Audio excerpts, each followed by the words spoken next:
Jangan tertutup. Assalamualaikum warahmatullahi wabarakatuh. Salam sejahtera bagi kita semuanya. Kami mahasiswa dari kelas MJ105, mata kuliah pengantar rantai pasok, PJJ S1 Manajemen, Universitas Cyber Asia.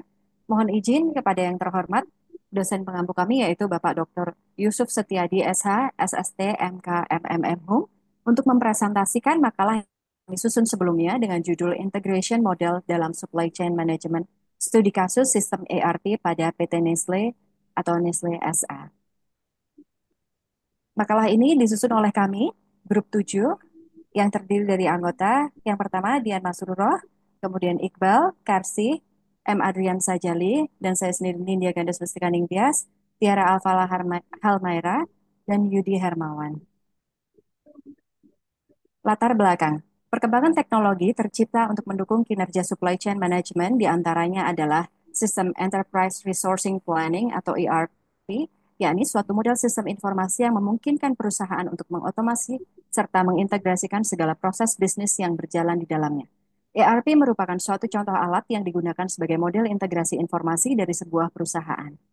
Rumusan masalah, lonjakan permintaan kepada PT Nestle Indonesia yang merupakan bagian Nestle SA, perusahaan makanan dan minuman konglomerat multinasional yang terjadi terutama pada saat wabah COVID-19 melanda Indonesia tahun 2020 yang lalu, yang mengakibatkan demand terhadap produk makanan dan minuman baik kopi maupun susu dan makanan bernutrisi mengalami kenaikan yang sangat signifikan. Terkait dengan itu, Nestle menerapkan Supply Chain Management SCM dengan Sistem Enterprise Resource Planning atau ERP agar mampu mengoptimalkan produksi dan distribusi secara efisien sehingga mampu memenuhi lonjakan permintaan pasar. Kemudian hasil penelitian yang kami temukan pada saat penyusunan makalah, integration model pada Nestle. Yang pertama, Nikita. Sebelumnya, Nestle mengimplementasikan corporate intranet perusahaan pada tahun 1997 untuk mendukung 5 kegiatan bisnisnya, yaitu Purchasing, Marketing, Business Intelligence, Technology, dan Human Resource Management. Corporate intranet dari Nestle ini disebut Nestle Intranet Kit Assistant atau Nikita. Nikita merupakan software yang dikembangkan oleh Nestle sendiri, digunakan oleh karyawan Nestle di seluruh dunia, serta merupakan blueprint bagi pengembangan sistem intranet berikutnya. Yang berikutnya, Globe. Dengan berkembangnya teknologi serta ketatnya persaingan, Nestle membutuhkan dukungan teknologi informasi yang dapat menyatukan seluruh unit bisnis global Nestle. Oleh karena itu, pada tahun 2000, Nestle meluncurkan proyek Global Business Excellence atau GLOBE. Tujuan dari proyek GLOBE adalah mengintegrasi informasi dari seluruh jaringan perusahaan Nestle yang berada di seluruh dunia, sehingga proses bisnis dapat berjalan secara efektif dan efisien. Program GLOBE menghilangkan kompleksitas yang tidak perlu dalam proses. Proyek ini adalah merupakan sistem ERP yang menggunakan software SAP atau System Application and Product in Data Processing. Implementasi sistem ERP ini termasuk Workplace, SAP R/3, PWAPO, CRM, EBP, dan Knowledge Warehouse. Proyek ini terbagi menjadi 4 kegiatan pokok yaitu Business Excellence, Data Standard and Data Management, Informasi Teknologi, dan Global Template. Pembahasan, kami sedikit membahas teori di sini. Integration model dalam SCM adalah suatu pendekatan yang menggabungkan berbagai fungsi dan proses dalam rantai pasok untuk meningkatkan efisiensi, efektivitas, dan keunggulan kompetitif.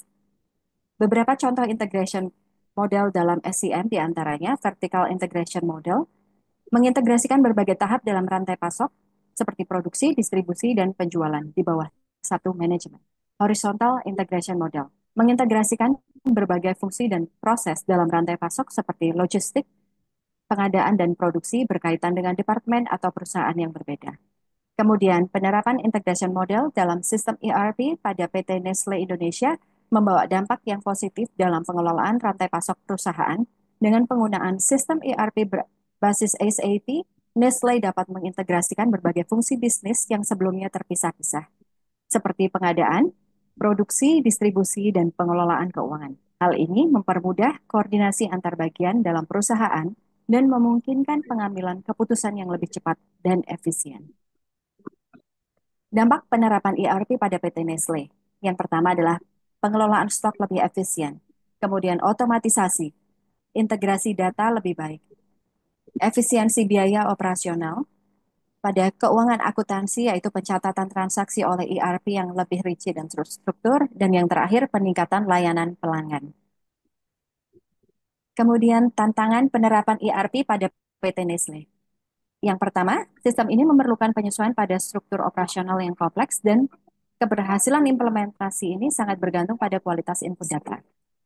Yang kedua, penerapan integrasi yang lebih efektif memerlukan kolaborasi yang erat antara berbagai pihak, baik internal maupun eksternal perusahaan. Yang ketiga, dalam proses implementasi ERP, Nestle juga harus melakukan penyesuaian terhadap beberapa proses bisnis yang sudah ada, agar sistem ERP dapat berfungsi dengan optimal. Yang terakhir, harus dilakukannya proses adaptasi karyawan atau sumber daya manusia terkait terhadap sistem yang baru. Kesimpulan yang kami ambil dari penelitian kami, Nestle sebagai perusahaan industri makanan dan minuman telah menerapkan integration model untuk mengoptimalkan seluruh rantai pasoknya. Model ini telah terbukti memberikan sejumlah manfaat signifikan bagi perusahaan. Antara lain yang pertama, efisiensi yang meningkat dengan mengintegrasikan berbagai aktivitas mulai dari pengadaan bahan baku hingga distribusi produk. Nestle berhasil mengurangi biaya produksi, penyimpanan, dan distribusi. Yang kedua, peningkatan kualitas produk. Integrasi memungkinkan Nestle untuk menerapkan standar kualitas yang lebih ketat di seluruh rantai pasok, sehingga menghasilkan produk dengan kualitas yang lebih konsisten. Yang ketiga, responsivitas yang lebih baik. Nestle dapat lebih cepat beradaptasi dengan perubahan permintaan pasar dan tren konsumen. Kemudian, peningkatan kepuasan pelanggan. Ketersediaan produk yang lebih baik dan kualitas yang terjaga meningkatkan kepuasan pelanggan. Kemudian yang terakhir, kesimpulan kami, keberlanjutan atau sustainability. Nestle dapat mengelola dampak lingkungan dan sosial dari operasinya dengan lebih baik, misalnya melalui pengurangan limbah dan penggunaan bahan baku yang berkelanjutan. Dan beberapa rekomendasi yang dapat kami kumpulkan dari hasil diskusi kami, diantaranya yang pertama peningkatan sistem ERP, di mana Nestle terus dapat meningkatkan dan memperbarui sistem ERP yang ada untuk memastikan bahwa sistem tersebut mampu mendukung kebutuhan bisnis yang terus berkembang. Kemudian yang kedua, pelatihan dan pengembangan sumber daya manusia. Pentingnya pelatihan bagi karyawan dalam penggunaan ERP dan SCM yang terintegrasi juga harus ditekankan. Yang ketiga, memperkuat kolaborasi dengan pemasok dan mitra dalam rantai pasok. Integrasi sistem tidak hanya harus terjadi di dalam perusahaan, tetapi juga harus melibatkan semua pihak yang terlibat dalam rantai pasok untuk meningkatkan efisiensi dan responsivitas. Yang keempat, monitoring dan evaluasi berkala. Monitoring dan evaluasi secara berkala terhadap sistem integrasi yang diterapkan tentunya sangat diperlukan.